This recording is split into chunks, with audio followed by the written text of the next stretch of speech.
Tafadhali tunaweza keti.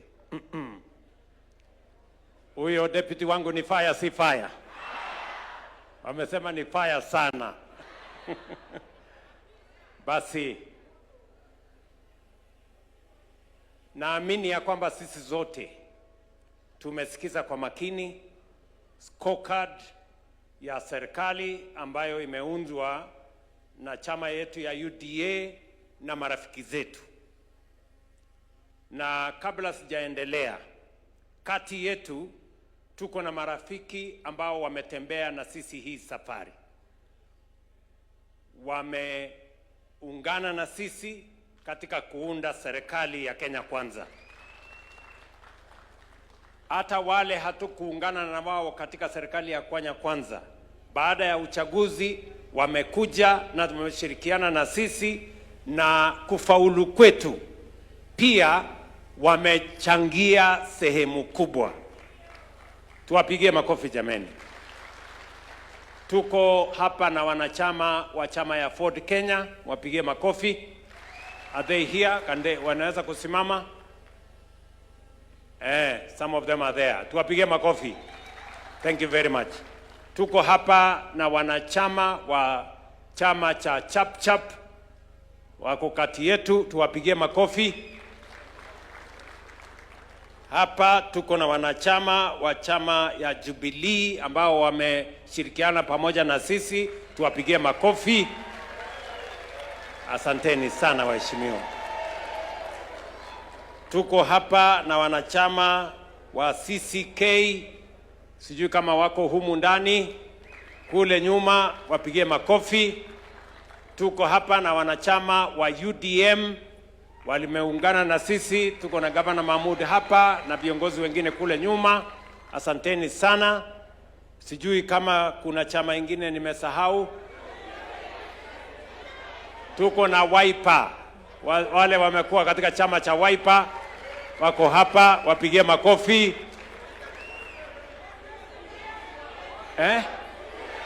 Ile ya Tujibebe, wale wa Tujibebe wako hapa, wapigie makofi. Tuko na chama ingine chama Kenya United Party ya Lonyengapuo wameungana na sisi. Tuko na chama ilikuwa ya Isaac Ruto, chama ya CCM, pigeni makofi, wako hapa. Asanteni sana. Tuko na ODM, tutasema maneno ya ODM baadaye. Tuko na chama ya KANU, na watu wa KANU wako hapa. Wapi watu ya KANU wasimame? Chama yetu ya zamani, karibu sana, asanteni sana. Tuko na chama ya DP, yuko hapa Bwana Mondigi, asante sana. Na tuko na watu walichaguliwa kwa independent, wasimame. Hawa wote, lakini sasa hawa wote ni jeshi yetu, na tunasema asanteni sana kwa kuungana na sisi. Sisi tunasema karibuni, tutatembea pamoja na nyinyi kuunganisha Kenya na kuunganisha Wakenya wote. Mimi nataka nichukue nafasi hii in a very special way kurecognize ndugu yetu Musalia Mudavadi na chama ya ANC. Former members of ANC wasimame tuone jameni. Hawa sasa wanachama walikuwa wa ANC, sasa ni wanachama wa UDA. Tuwapigie makofi. Asanteni sana. Na mwisho kabisa, mimi nataka tukubaliane hapa ya kwamba tumesikia kwa kirefu implementation, vile tumetekeleza manifesto ya Kenya Kwanza. Si ni kweli? Tumesikia kutoka kwa profesa. Huyu profesa, hata kwa maoni yenu, anaelewa hiyo kazi ama haelewi? Si ametueleza vizuri vile tumesonga mbele na manifesto ya chama na vile tumetekeleza. Unajua Kenya hii kuna watu wa porojo mingi, propaganda mingi, Kule kwa social media imejaa fitina. Hakuna kazi imefanyika. Wale walituambia uongo. Lakini tunasimama hapa leo ili wale wanasema ya kwamba tuliwaambia Wakenya uongo waaibike. Leo tunasimama hapa, scorecard yetu inaonyesha wazi ya kwamba yale makubaliano tulikubaliana na Wakenya, manifesto Wakenya milioni 7.2 walipigia kura, imetekelezwa almost 80%. Maneno ya uchumi ni vile profesa ametueleza. Uchumi ya Kenya sasa iko imara. Maneno ya kilimo, tumesukuma kilimo sasa inaeleweka wazi. Hata tukizungumza hapa leo, tayari tuko na magunia milioni 8 ya mbolea ya msimu wa long rains ambayo tayari almost 3 million bags iko katika stores zetu. Wakulima wanaweza kuanza kupanda from now mpaka April. Last year tulitumia magunia 10.1 million bags of fertilizer last year. This year we are estimating 12.5 million bags of fertilizer, and already 3 million bags are in our stores. Another 3 million bags are already in Mombasa on its way to the stores, and we plan to use 8 million bags in the long range between now and April, May this year. So our commitment to making sure that we transform Kenya is solid, and it is on a solid foundation. Vile profesa ametueleza mambo ya ufugaji. Hata ile sex cement ilikuwa shilingi 8,000. Today, sex cement for our dairy is 1,400 shillings from 8,000. And that is why Kenya has moved from producing 4.6 billion liters of milk to 5.2 billion liters of milk today. Kenya is now the largest milk producer in Africa. And that is a fact. And it is because of the interventions we have done in that sector. And we can say everything else on education. We have transformed education in a very fundamental way. We have sorted out the problems that we have with CBC. We have sorted out the teacher shortage. We have sorted out the infrastructure shortage. 21 universities have been declared insolvent. Today, because of the new funding model, our university education, our TVET education is on sound footing. Ask any vice chancellor, ask any principal of a TVET institution. That transformation is going on. When we go to all the other fields that have been explained to us, we can confidently say that we have been faithful to the implementation of the agenda upon which the people of Kenya had voted for this administration. And we are ready to face our competitors with our scorecard and ask them what they can do better than what we have done. That is the competition we want to have with our competitors. We do not want to compete on the basis of insults. We do not want to compete on the basis of all the other things that they are engaged in. We want to compete on the basis of transformation of our nation. Who has better ideas, who have a better scorecard, and who have a better plan for the future of the nation. And that is why, as I stand here, I want to encourage you, as leaders of UDA, part of the problem we have had is that we have had too much negativity.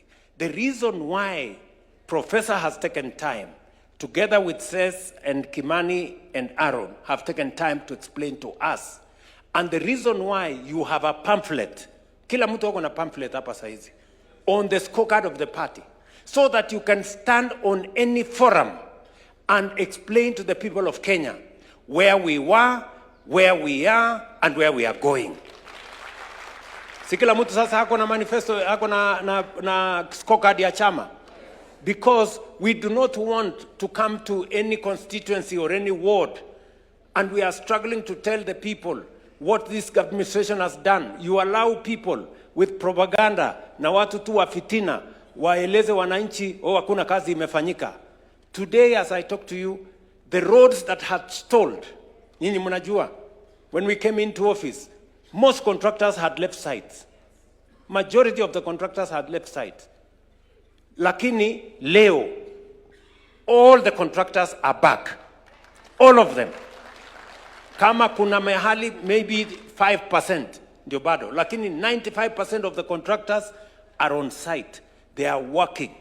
And I want to confirm to you, we raised 175 billion.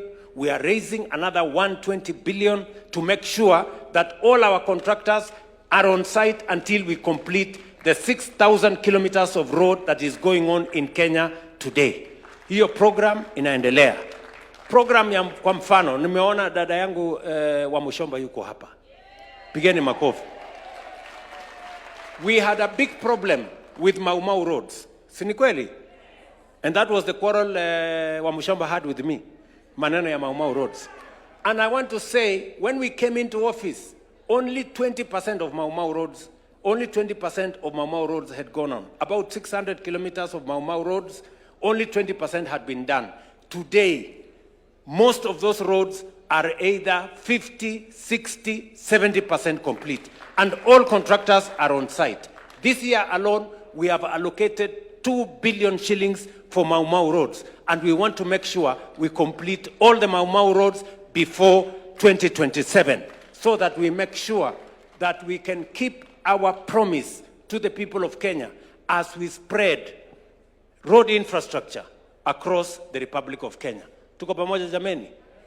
There was no way we were going to do all this when our economy was in tatters. And that is why we took time to consolidate our economy, to make sure that we make the right decision so that we can stand on a firm footing to drive our development agenda.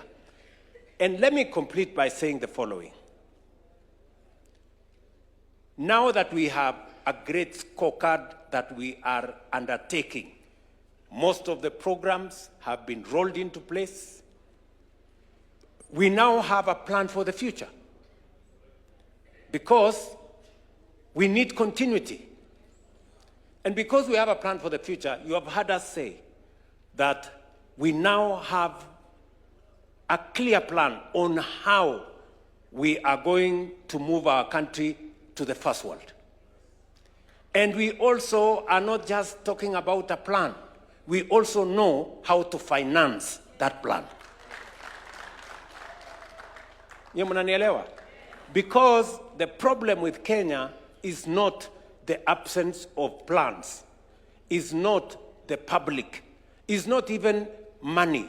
It is the knowledge to understand how to craft innovative mechanisms of implementing and executing a plan.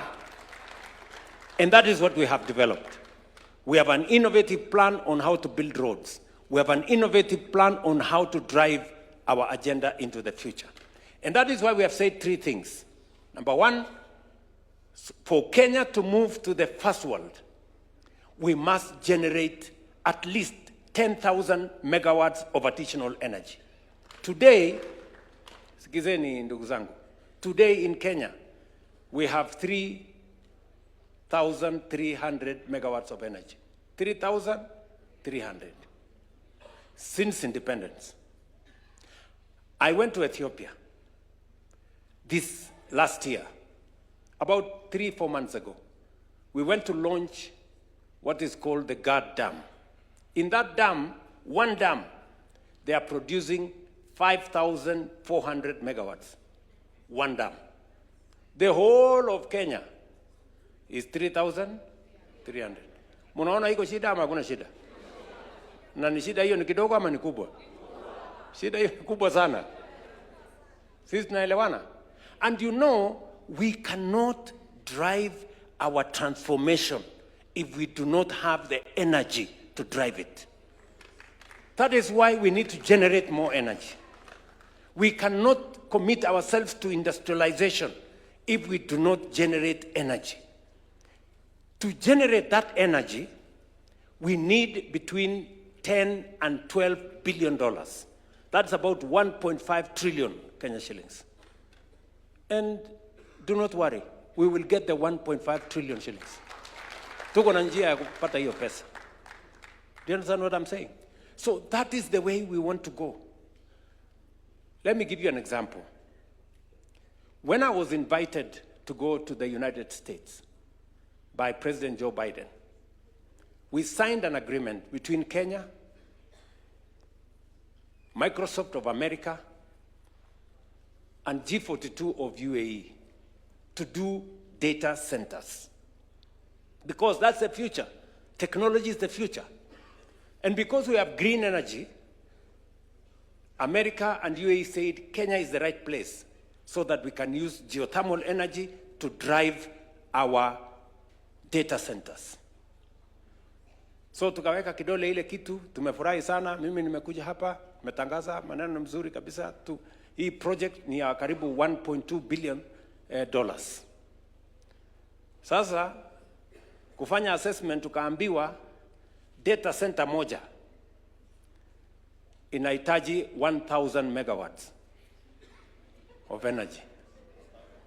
Kenya mzima iko 3000. Yani kuimplement hiyo data center moja, we have to shut down a third of the country. Sasa hiyo kitu ikakwama. Nyinyi mnanielewa? So going into the future, we cannot move Kenya forward unless we generate energy. And I want to tell you, we have enough energy. We have almost 10,000 megawatts in geothermal alone. We have 20,000 megawatts of energy in wind energy. We have enough reserves to generate sufficient energy to drive our industrialization, our manufacturing, and our technology progression. Tunaelewana? That is why we have said, as a country, in the next 5 to 7 years, we must generate 10,000 megawatts of energy, and we must have the resources to do it. Number two, we have also said, for us to move Kenya to the next level, we must stop living on the edge. It is a big shame that 60-something years after independence, we are still importing food into Kenya. For your information, we still import 500 billion of food into Kenya. Mahindi tuna import. Wheat we import. Rice we are importing. Edible oil we are importing. I don't know what we are importing. It's a big shame. And that is why we have said we need to transform our agriculture. The biggest potential we have today in agriculture is in our arid and semi-arid areas. That is the place where we have the most land. Galana Kulalu is an example. Many of the other areas is an example. That's why we have said we must build 50 mega dams, 200 medium-sized dams, and close to 1,000 other micro dams. Why? So that we can bring 2.5 million acres, additional million acres, into production. With 2.5 million acres under irrigation and modern infrastructure, we will not only stop importing food, because, and you know, if we stop importing food, we immediately, save 500 billion shillings we used to import food into Kenya. And number two, we can now export more into the world, into the region, and globally. That is why we are undertaking that we are going to do this, and we want to begin that process. We have dams that have been in our books forever. It is time to actualize those dams. And then number three, we have said we cannot develop Kenya without infrastructure.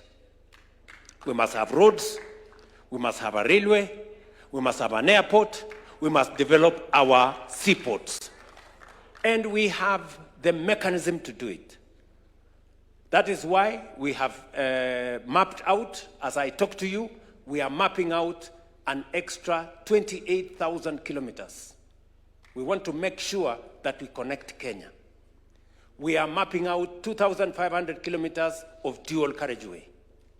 And we are mapping out a new airport and the new airport, for your information, will begin before June this year, here in Nairobi.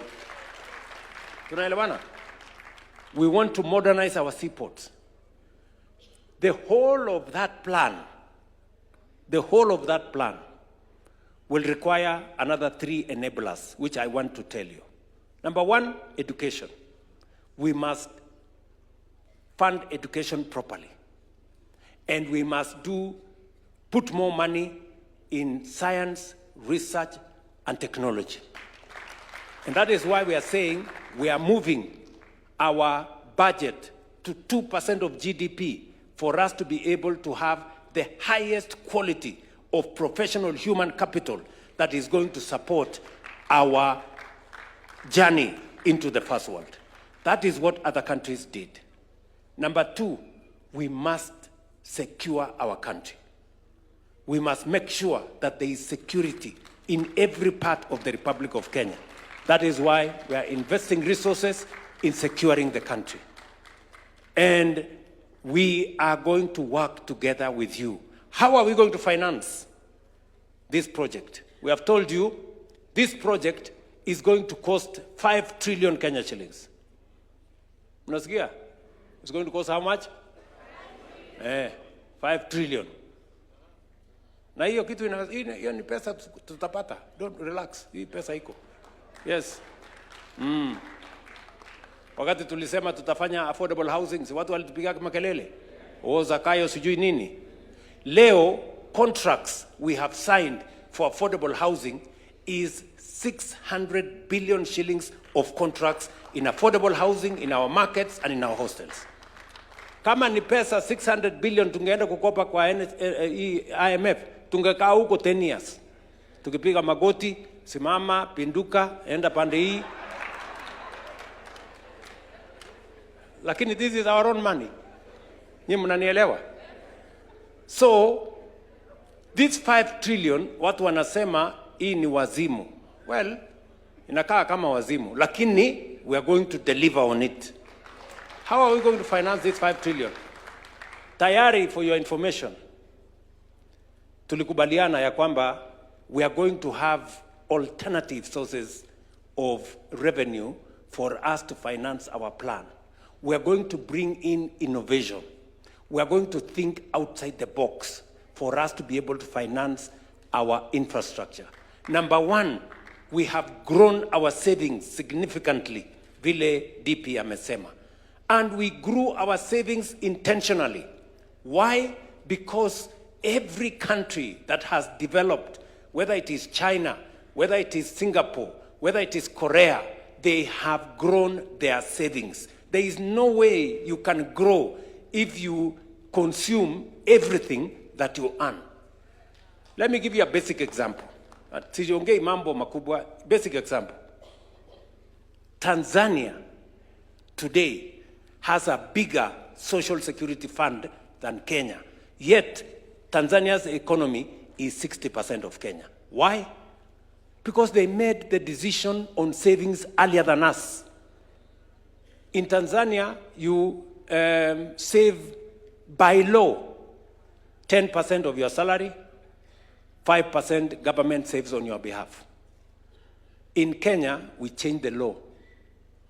In 2013, myself and Uhuru Kenyatta, we decided, because we sat down and we said, we need to change the law so that we don't remain backward when other countries are moving forward. We changed the law in 2013, ilienda kotini, kelele, siasa nini. But when I came into office, I straightened that. Today, everybody of us is paying 6% of their salary. The government or your employer is paying 6% for you, which is your money. We will get rid of old age poverty. Wale watu wanamaliza kazi wanaenda wanakufa kwa sababu hawana pension. We have gotten rid of that problem. Number 2, we have built a big war chest for our development. Vile mulisikia, for 60 years, we had saved 312 billion shillings. For 60 years, pale NSSF. Kwa sababu tulikuwa tunasave shilingi 200 kila mwezi. When we change the law, in 2 years, we have doubled what we saved in 60 years. Just in 2 years. Today, at NSSF, we have 670 billion shillings. By next year, 2027, we will have 1 trillion shillings at NSSF. Tell me what's going to happen in 5 years, in 10 years, in 20 years. In 10 years, we will not be borrowing money from China or any other country for that matter. We will be using our own savings to drive our development. That is what transformation looks like, friends. Nyinyi mnanielewa? That's what transformation looks like. And just for your information, that is how other countries have moved forward. Today, because Tanzania has a bigger social security fund, nilialikwa ati niende hapa hill. Imagine Tanzania, a smaller economy. Wako na pesa mingi mpaka wanakuja kununua shamba hapa hill, wanajenga nyumba ya gorofa 29 floors hapa. Because they are investing, sisi tumelala. Bado tunalipa 200. Hiyo inaitwa ujinga. Ama you can call it any other name, but that's what it is. So lazima tuachane na hiyo ujinga, sisi tusonge mbele. Tunaelewana jameni? Let us make the right decisions for this nation. And when we make the right decisions, we will see how Kenya is going to change. That is why you people seated here, don't just imagine that you are sitting here. You are sitting here because history has given you the opportunity to sit here. And we must acquit ourselves. We must be the generation.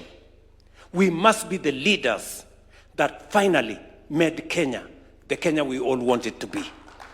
Please, I want to ask of you. Nyinyi mnanielewa? And we can change this country in our lifetime. Mukisikia professor akisema in a generation, we can change this country. In the next 30 years, Kenya will be a first world country. Mungu atujalie. Inshallah. Ama namna gani, my friends? Si tuseme hivyo? And how are we going to do it? Already, I told you, we are going to find the resources.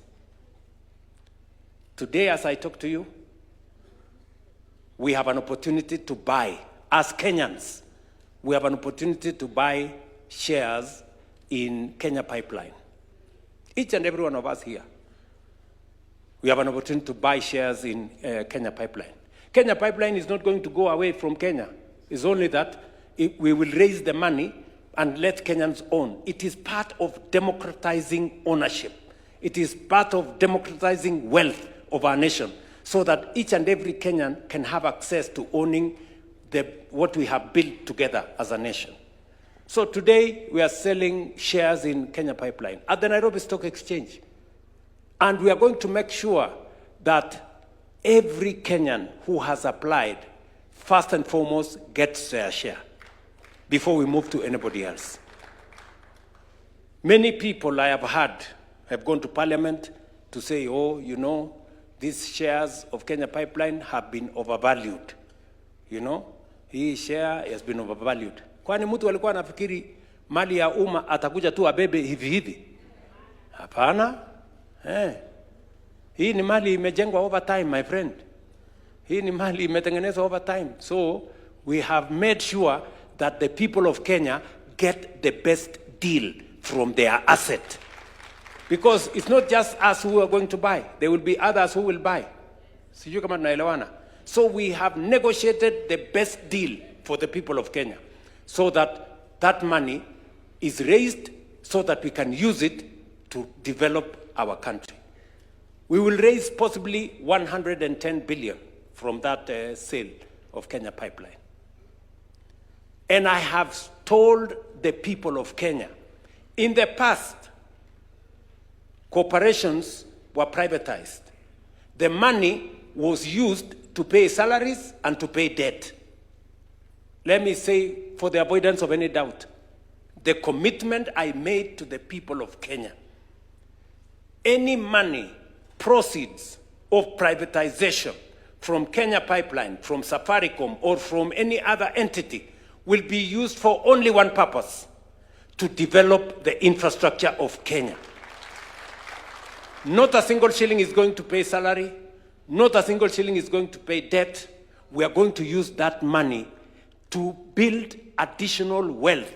We want, when we sell one piece of infrastructure, we develop 5 pieces of infrastructure, which can be sold later down the road. Nyie mnanielewa? Yes, that's what we are going to do. And with what we are going to do in the next 2 months, by God's grace, in the next 2 months, we are going to raise about 350 billion shillings from privatization at the capital market. How much are we going to raise? 350 billion. Nanielewa? Na hiyo 350 billion is going to enable us to build infrastructure worth 4 trillion Kenya shillings. Akili. That's what we are going to apply. Nyie mnanielewa? Tuendelee ama tuendelee? Yes. Now, hatusemi next election, in the next 2 months, we begin that journey. We are not talking about the next election. We are talking about now going into the future, into the next generation. So, with that money, we can be able to do the roads, we can be able to do the dams, we can be able to generate energy. So, if we have 4 trillion shillings this year, ile project yetu ilikuwa, program yetu ilikuwa trillion ngapi? 5. So this year we will raise 4. Imebaki 1 trillion. Hiyo tutafanya ukarabati kidogo kidogo, next year tumalize, Kenya isonge. Tunaelewana jameni? And we are very confident. We are going to tell the people of Kenya how we are going to do it. We stabilized the economy when nobody believed in us. We stabilized agriculture when nobody believed in us. We sorted out education when people thought it was impossible. We have sorted out health when people thought it was difficult. We are going to move Kenya from a third world country to a first world country in this generation. And that is why this meeting is important. You people sitting here, you are the people who will make that history happen. Tunaelewana? And that takes me to the next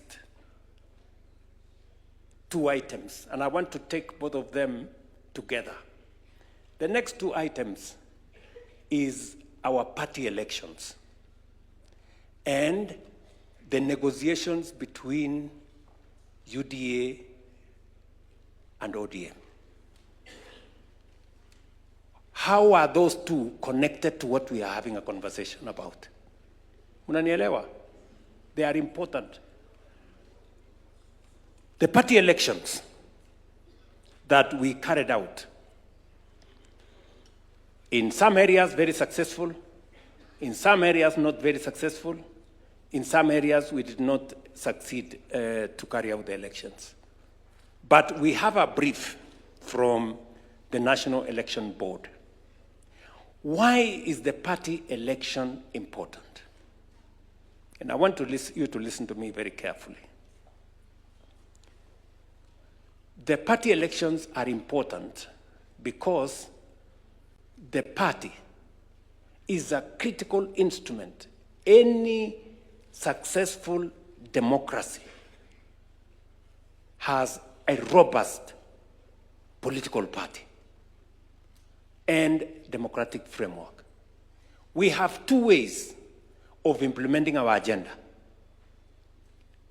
The countries that have succeeded, either they have succeeded because they are a dictatorship, where once the leader says we are going here, you cannot say no, and you cannot question. That is one way of moving the country forward. For us, we don't have that luxury. For us, we are a democratic country. And for a democratic country, the only instrument you have is a political party. Nyinyi mnanielewa? Because a political party goes beyond a community. It goes beyond a region. It goes beyond a religion, either one or the other. A political party unites people into one common vision and one common program. And that is why we are sitting here, from different parts of Kenya, from different religions, from different communities, but we are united by the fact that we believe in Kenya in a certain way. And that is why I want to encourage you. Successful countries that are democratic are built on the solid foundation of a political party. It is important for us. The political party is not the party leader. The political party is not the NEC or the NGZ. The political party is the grassroots. The polling station is where the political party is made or unmade. That polling station. So, I want to encourage you. If you go to any successful political party, its success is in the grassroots. We have positions of 580,000. Is that correct, NEB people? 540,000 positions for officials in the party. 20 people per polling center. 20 people per polling center. We carried out elections the other day. And many of the senior leaders here, members of parliament and MCAs, did not even bother to participate. Very few people participated. I give credit to Kirinyaga and Bomet. At least in those two counties, we saw many members come to participate. But in other counties, the participation was very low. You find 50 people came to vote in a polling center. 20 people came to vote in a polling center. 15. Tell me whether if 30 people came to vote in a polling center, do we say that election went well? Yes.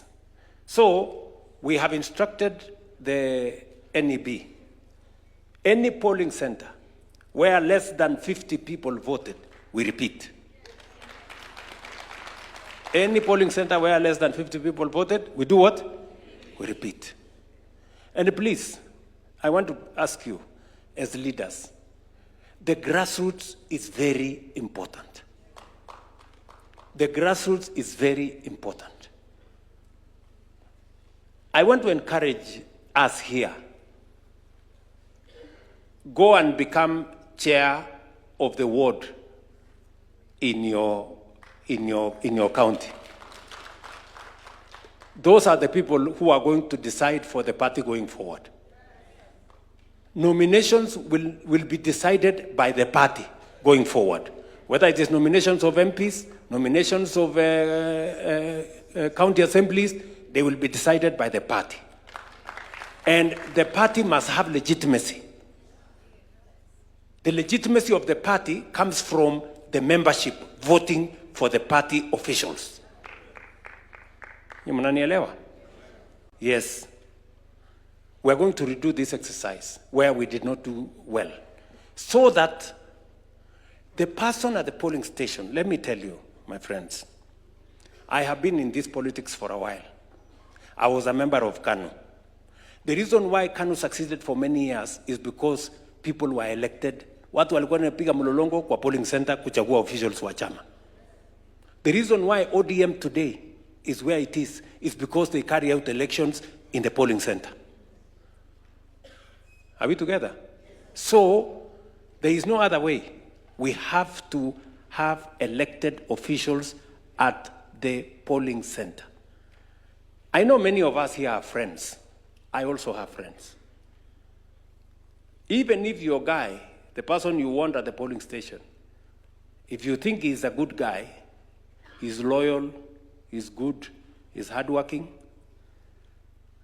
the people at the polling station may not have the same view.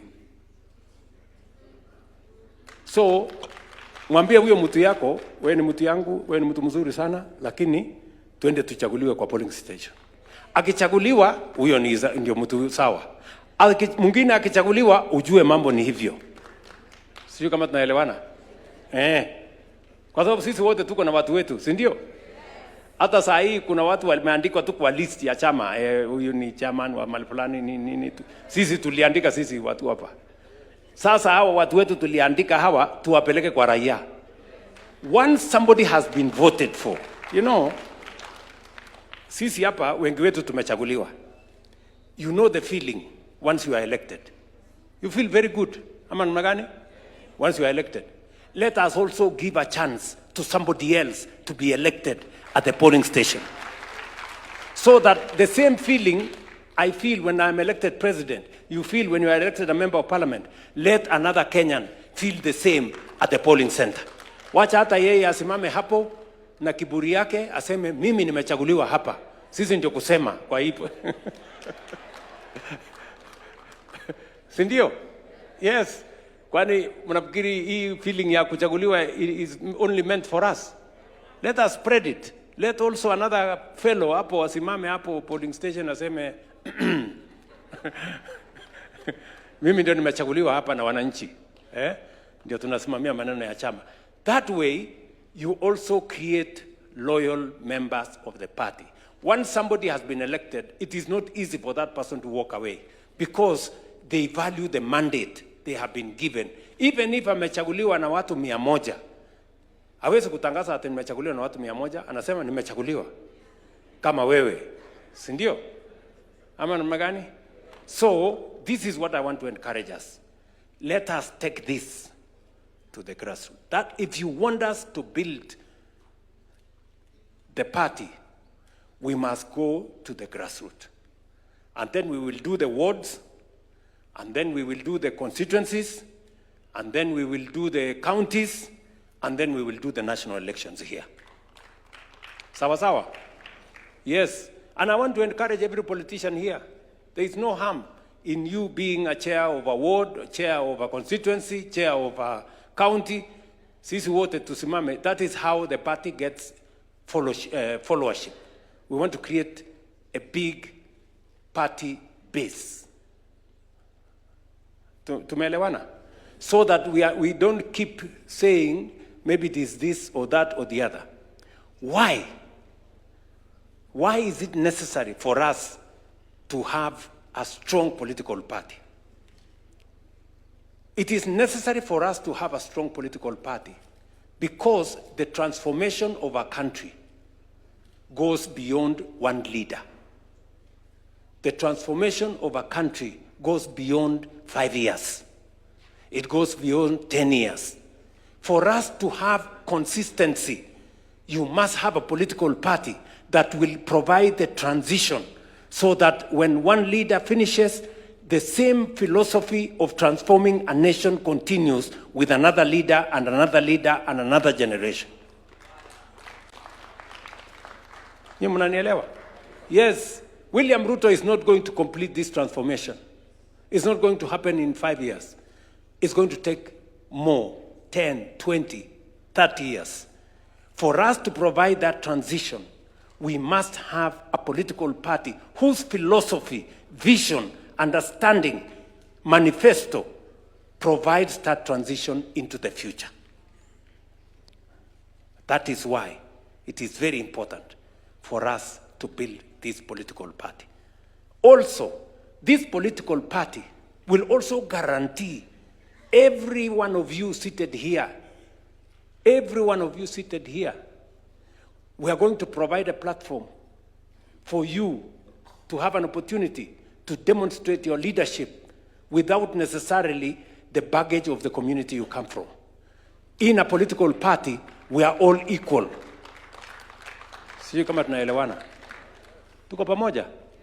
That is how somebody from a minority will lead Kenya, because they belong to a political party that has networks everywhere, and he will be judged by his political party and the political party, what the political party believes, not because of the small community he comes from.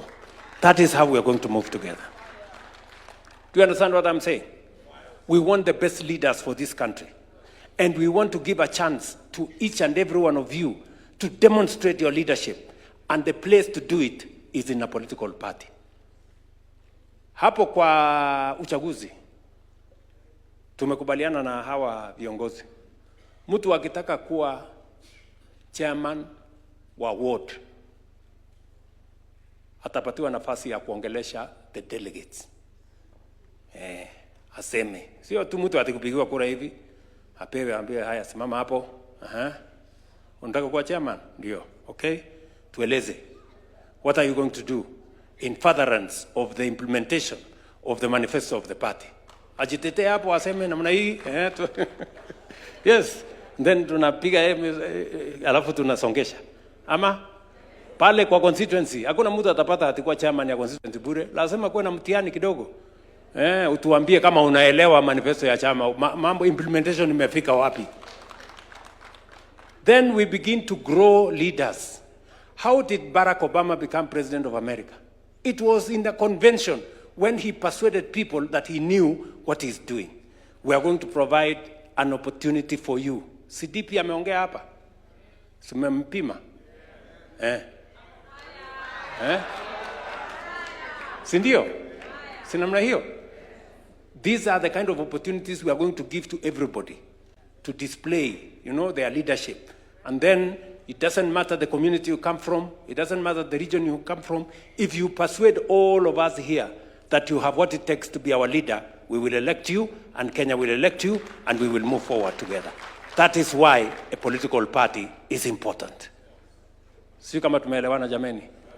Mukitaka tumalize ukabila kwa uongozi wa Kenya, let us fashion our politics, not on the basis of individuals, but on the basis of a manifesto, a belief, a vision, a political party. Today, why do I have pressure?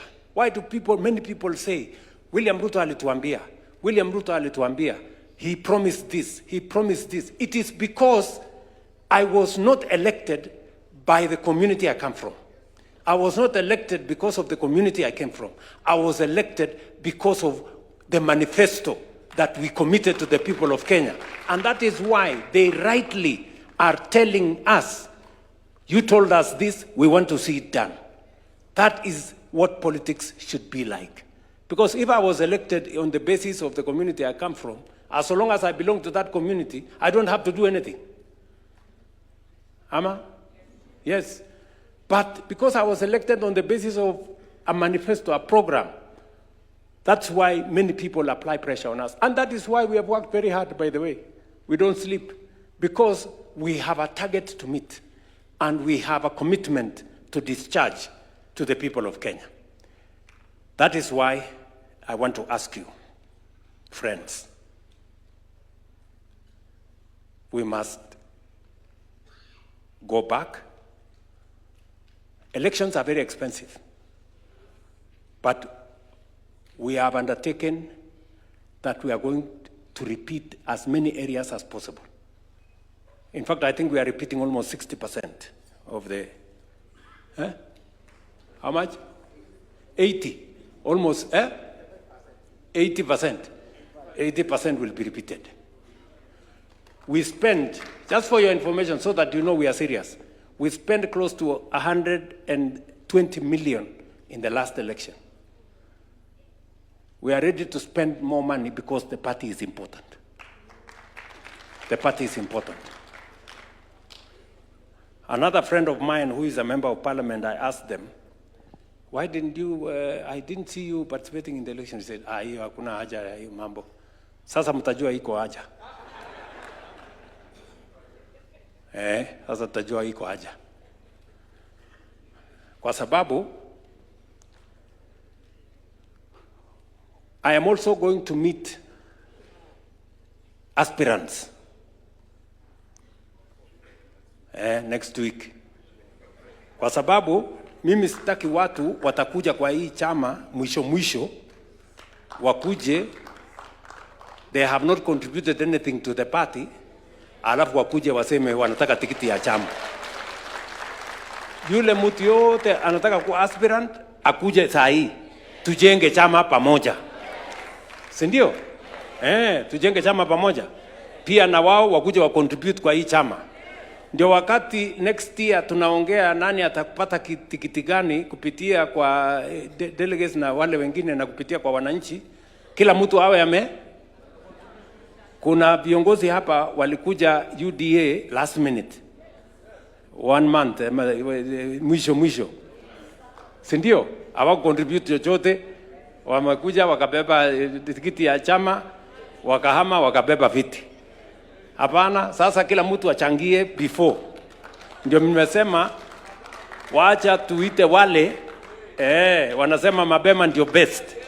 Kila mtu akuje hapa tujenge chama pamoja. Sijui kama tunaelewana, si ndio?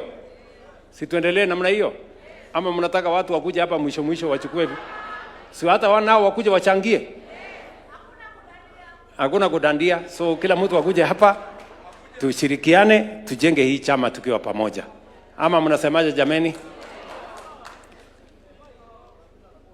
Secondly, that is on political parties. Secondly, as you are aware, we have also, as we talk today, we have a broad-based government arrangement. Si ni kweli? Tulikuwa na matatizo, makelele, fujo, maandamano. Tukasema in every challenge there is a silver lining and there is an opportunity if you look carefully. So in that challenge that we were undergoing, instead of focusing on the challenge, we decided to create an opportunity out of it.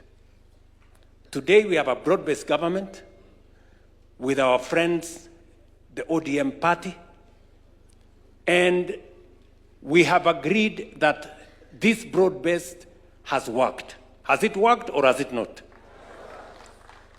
Ule Mbadi si anaeleza maneno ya bottom up kuliko wengine wetu hapa? Ama? He's done a good job, right? And all the other members of ODM who have worked with us in government. And it is said, if it is working, don't fix it.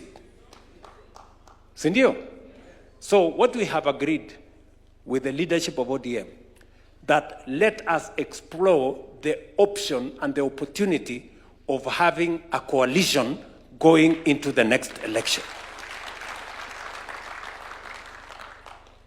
And it is because we want to broaden our base.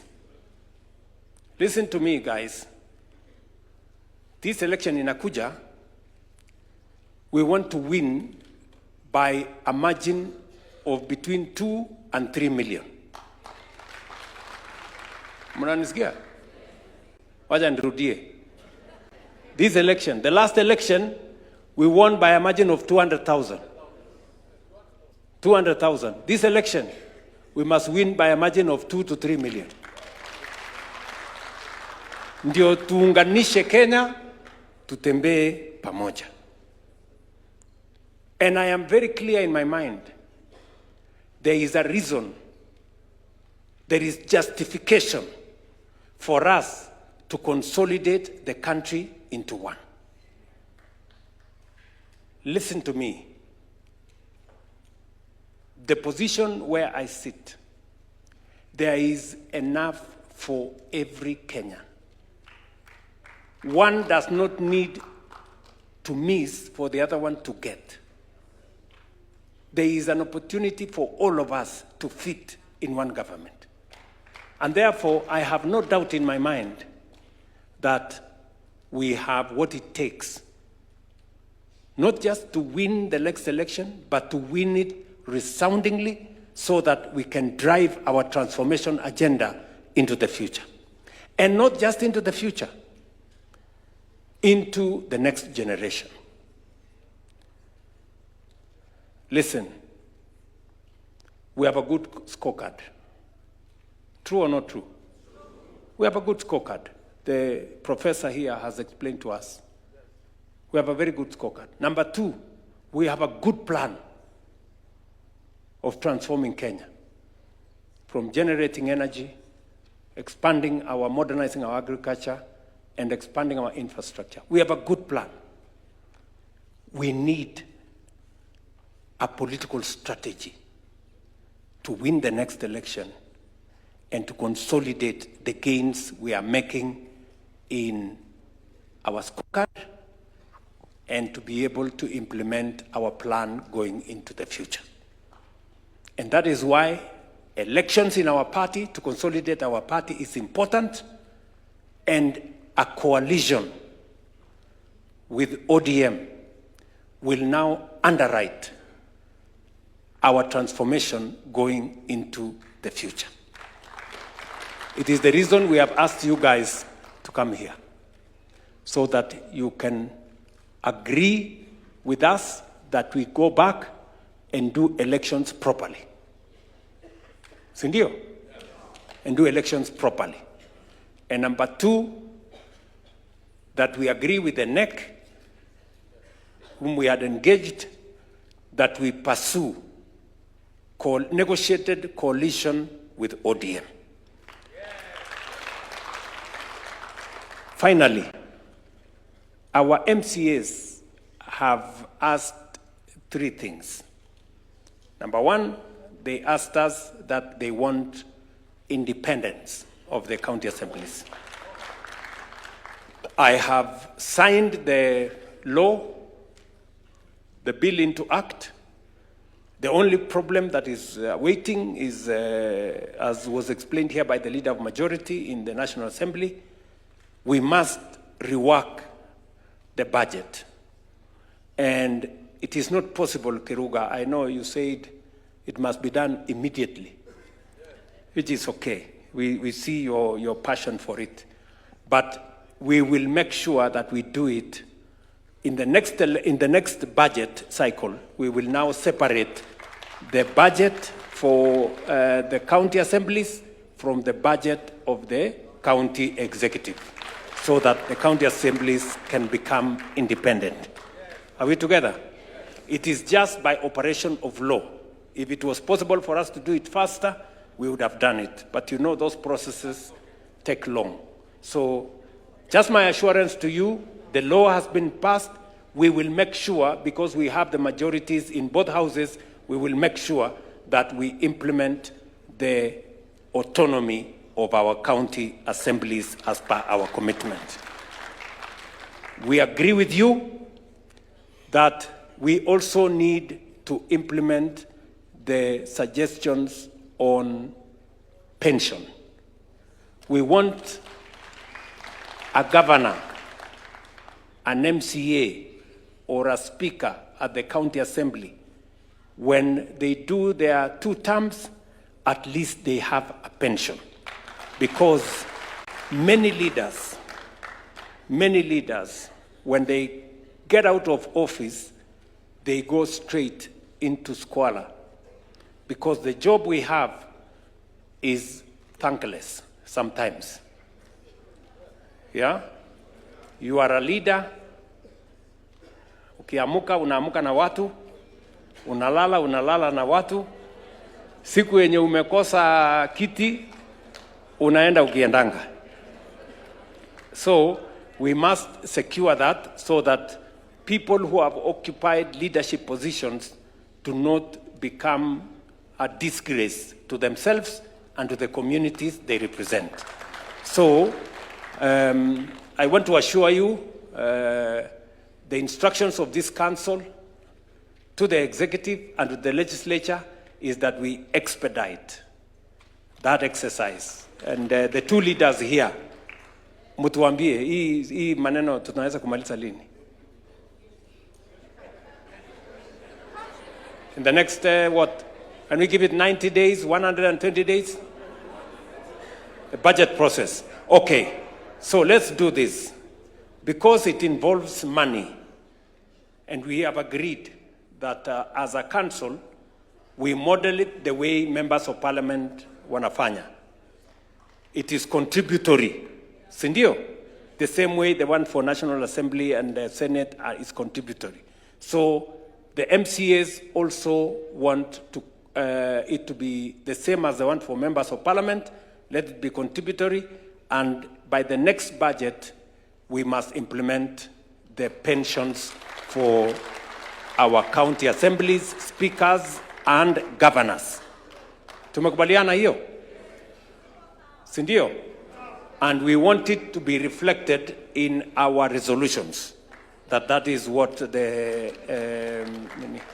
and then number 3, we have also...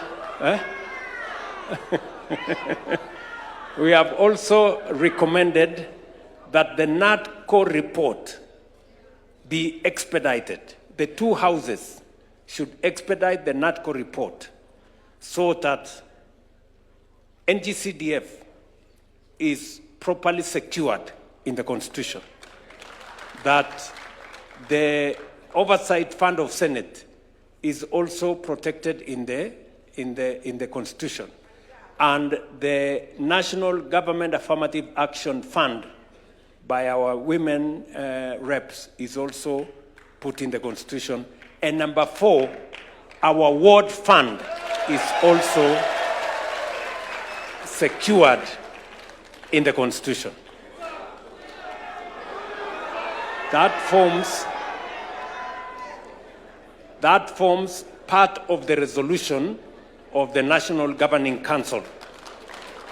And it is now, once the National Governing Council resolves, it becomes an instruction. Sindio?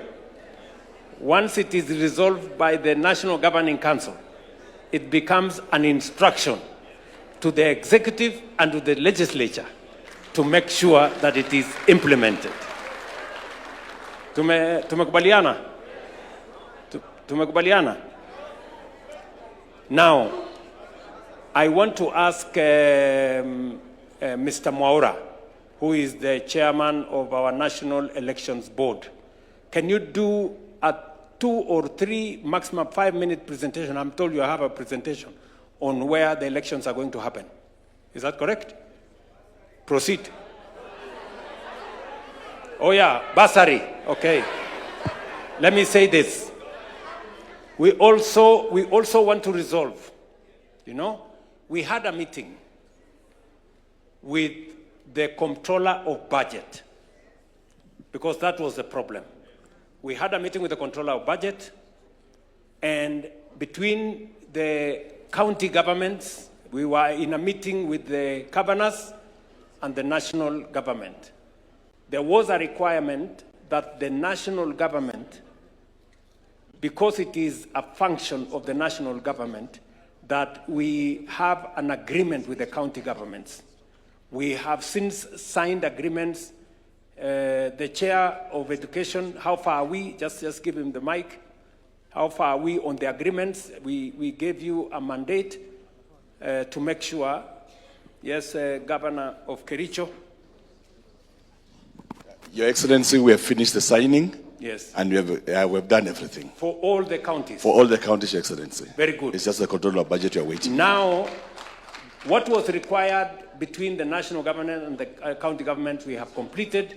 Now it is for the controller of budget to release money for counties to be able to carry out the function of making sure that no child in Kenya is left behind or does not go to school. You will disburse bursaries. And we also want to make it a resolution of this council that we have resolved that now the process of bursaries be actualized as the agreement between the national and county government has been concluded. Are we together? Basi, can we have the National Election Board to make a small presentation for us?